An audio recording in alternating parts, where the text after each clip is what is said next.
Welcome to a special edition of the Tap Room exclusive. I am Dean Zarbaugh. I am here at the flagship event for the Cleveland Beer Week. This is Night at the Brewseum.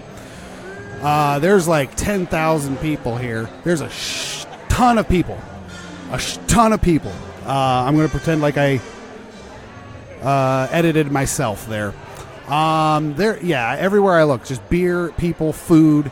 It seems like a really good time. I was never able to get to the previous events, the Brewzilla, which was Cleveland Beer Week's main event for a while. I am now finally able to get here to the Night at the Brewseum, which it looks to be a blast. I'm going to have a few interviews here with some brewers, talk about what they're pouring, what they collaborated on for Cleveland Beer Week, and just overall, we're going to have a good time and drink some beer. Welcome back to the Tap Room exclusive. I am here with a trio of awesome people. I've got Jack Kephart from the Brew Kettle. I've got Luke Purcell from Collison Bend, and I've got Vaughn Stewart from Bookhouse Brewing. Thank you all for talking to me today. Jack, how have you been enjoying things so far? It's a great event. I'm impressed. I really enjoyed the pre-prohibition pills you guys did. Yeah, we went pretty mainstream, but just tried to, at least hit it stylistically. So, yeah, it's something for everybody it's an easy drinker for everybody to come back to. It's really solid, really been enjoying it. We have it on tap at work right now, and it's been doing really well for us.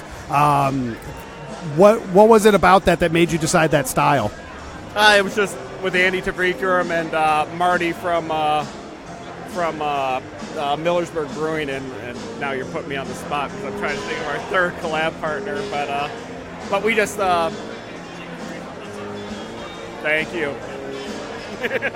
And we just ballparked a couple things, just batted things back and forth, and came up with that. And it was truly a collab. A lot of times when you do a collab, one person will drive it completely, but everybody threw in a tidbit or two to make the beer a true collaboration. Very cool, very cool. I enjoyed it very much. Thank you again for your time. I'll let you get back because I know you want to get out and enjoy this. You're free. Go on. You're free. We'll clear you out one at a time. Luke, talk a little bit about your beer. You have Smashosaurus. What is it? What is that beer? I'm just more impressed you got Jack to talk for so long. It takes a lot. You're very talented. Ours was a Smash IPA, so Smash single malt and single hop. And that's what we actually kind of fell into that by taking a list of names that could sound like one guy, Ian from Bad Tom Smith Brewing. He had a really, really huge list of name ideas. He was very excited about naming it after a dinosaur thing, and so then we did process of elimination because some of the names have been taken around the country at different breweries. Some of those names were already being used, and then we narrowed it down that way actually by naming. It's just a very kind of oddball way to decide what beer you're brewing. It worked well, yeah, and it's we thought too, approachable, simple, same thing Jack said.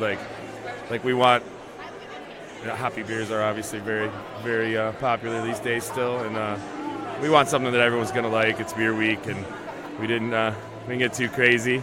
Got some more guys coming over. Come on. So yeah, we had a lot of fun doing it, and it's always fun to collab with the other brewers. So as you can see, as they keep walking by here, you're in the perfect spot. I came in at the perfect time. I'm going to move over to Vaughn so I can let Vaughn move out so he can get free. Vaughn, you guys did Pizzasaurus Rex, which is probably the one that's gotten the most talk about at the festival. What went into making that beer, and what was kind of the idea behind it? It really honestly all started with Matt Cole from Fatheads. And Matt, we were all meeting, we were chatting. It was myself and Sean from Noble Beast and Mike, the brewer, the experimental brewer at Fatheads. And we were just kind of, throwing it, well, what about this, what about that? Matt Cole was just like, pizza beer. And we were like, all right, okay, cool, good idea. Kept thinking, pizza beer. Yeah. From being outside for a few minutes or something. I mean, he was there the whole time, but I don't know. It just kind of struck him, and it was couldn't say no. So it was. The idea was really, it's just like it sounds like. It's to recreate the flavor of pizza, but without meat, without those kinds of things that really could be trickier to pull off. So there's garlic, there's roasted red pepper, there's oregano, and then we did a little bit of smoked malt in there, and a little bit of a special malt that gives it a really deep red hue. And then a fair bit of tomato as well. Yeah. Nice. Yeah. I'm looking forward. I have to get over there and try it still. I have not had a chance to try it, but that is one I'm really excited for. I really can't wait to try it. It's great with food, nothing else. Pair it with pizza, pair it with spaghetti, anything, in that kind of vein. It's going to be pretty solid.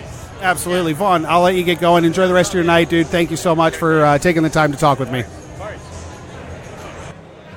All right, I am with Ralph and Drew from Terrestrial Brewing. Thank you guys for being here. Talk a little bit about what you guys have as far as the collaboration you guys were doing this year. Awesome. So we brewed at our brewery, and we teamed up with Forest City Brewing Company and Thirsty Dog. Nice. So it was a nice little blend of the three of us, and we decided to do a wacky beer, a kettle sour with fruity pebbles. Oh, nice. So really nice, refreshing, easy drinking. What's going on, man? Very fruity. We used a ton of fruity pebbles in this beer, just to make a unique experience for the event tonight. I was talking with Jerome from Railroad, and he was like, dude, you got to get over and try their beer. It tastes exactly like Fruity Pebbles. So I'm really excited to get over there. I've been trying to record, so I haven't had a chance to drink as much as I would like, but it's really cool to. What was the experience collaborating and all that with your fellow brewers? It was awesome. Everyone's got their input. Everyone does things a little bit different. We love working with other people because we can kind of learn from each other, and there's more than one way to skin a cat, I guess, is a good way to put it. But yeah, very interesting. But everyone was pretty down to make this weird beer, and our system allows for us to be experimental, so we took a risk, and I think it paid off. Absolutely. Anything else you wanted to get out about Terrestrial before we head out? Really not much. Stop by and check out the breweries whenever you can, I guess. Sounds good. Thank you so much. Enjoy the rest of your day. All right, I'm with Karl Spiesman from Brick and Barrel Brewing. Karl, talk a little bit. You guys did cask night the other night. How'd that go? That's phenomenal. I didn't. I was trying to get out there. Unfortunately, I was not able to make it. But we'll talk a little bit about the event and kind of what all goes on there. Yeah. So this is a takeoff. It's kind of a takeover from Willoughby Brewing Company. Rick Sipe was doing at Willoughby for about 8 years during Cleveland Beer Week. It wasn't a Cleveland Beer Week sanctioned event, but it was like a predominant, amazing event that everybody wanted to do. It was amazing. Granted, it was in Lake County, so you're not as centralized. But everyone came. People love cask beer, real ales. It was an amazing event. Some fun beers, and we decided to do it. With Larry Hayes not being at Brim and Rick not being at Willoughby, we did it at Cleveland Beer Week. Or I'm sorry, Brick and Barrel down in Cleveland. Yeah. Very cool. And you guys have a beer in the Beer Week collab as well, correct? Or did you collab this year? Which one did you collab on? I'm getting it's so hard to keep all these beers straight, man. Even try to remember all that shit stuff. But so we did it. I did a collaboration with Saucy.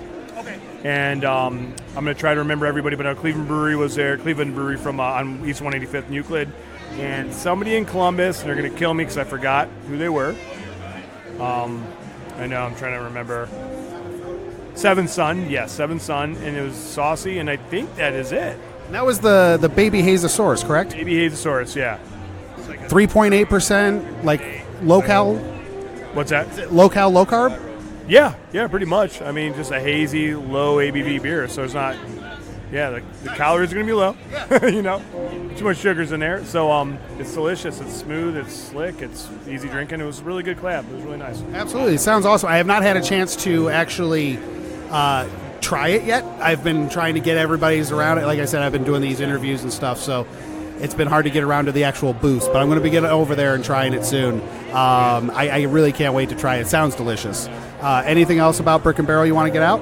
Tomorrow we have a clam bake, but it's pretty much sold out too. But I got the Pinot Noir Saison wine must co-fermentation and the Riesling one from M Cellars I just put out actually tomorrow for the clam bake. Raleigh Possum's on tap. Bitter Chief's kicking it nice. Tonight I have the Pinot Saison on. Oh, nice. So like I said, it's basically M Cellars. I get their wine. We do a wine must. We kind of start the fermentation. We both ends of fermentation on the Saison, they get brought in together. They dry out together, and that's what you get, a cohesive, nice Saison wine flavor of each grape varietals, Riesling and Pinot Noir being these ones. But other than that, our anniversary will be 5 years old December 16th. I'm going to do some fun, thanks man, I'll do some fun beers. I'll probably have some fun guests of like our buddy brewers on too, some fun, and just have a big party. So December 16th is our anniversary, but I don't know what day that falls on, I forgot, so I'll probably do like a nice Friday, Saturday thing, so everyone can kind of come after work. But look out for that and have some fun, and yeah man, should be good. Very cool. Yeah. Thank you so much for your time. Enjoy the rest of your night.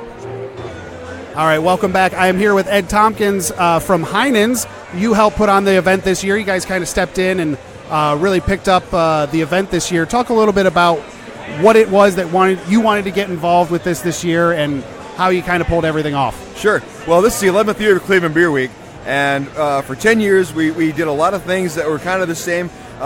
It's important, I think, to look back historically with some perspective. When Cleveland Beer Week started 11 years ago, there's really no other beer festivals in the city. We were the one. And as we continue to get older, Cleveland Beer Week, more and more other events started to happen. And there's only so much beer, so much time, and so many people. And a lot of the events started to be a lot of festivals, not just Beer Week. They kind of had redundancies. And we became just another Beer Week festival towards the end, or Beer Week opportunity. So last year we decided that if we're going to continue, we can't do the same thing we've always done and have the same beers, the same venues, the same feel. Because after a while, they all feel the same. So we decided to really try something different and make it as hyper-local as we could. So this year we have more local breweries, local meaning Ohio, regional than ever before, with a dozen different local chefs in an incredible venue. So we've Cleveland and Cleveland and Cleveland, and clearly it's resonated. We have 1,000 people here tonight, and it's the biggest Beer Week event we've ever done in 11 years. This is an amazing event. I never got around to go into like Brewzilla before the big event. This is going to be a really cool event, like to do every year. Yeah, well, we all need about a year to recover after this. So, but yeah, definitely, it's something we're going to continue. And obviously, the proof's in the pudding when we hear the feedback from tonight. But just people I've talked to, nothing but great compliments. The beers are great, the foods are great.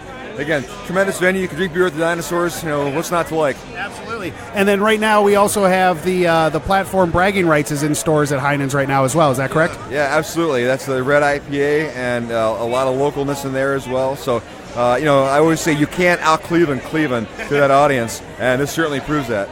Absolutely. Get that before it's gone. Limited edition at the platform at Heinen's. Ed, thank you so much for your time. Get back and enjoy the rest of the event. Cheers. Have a good one.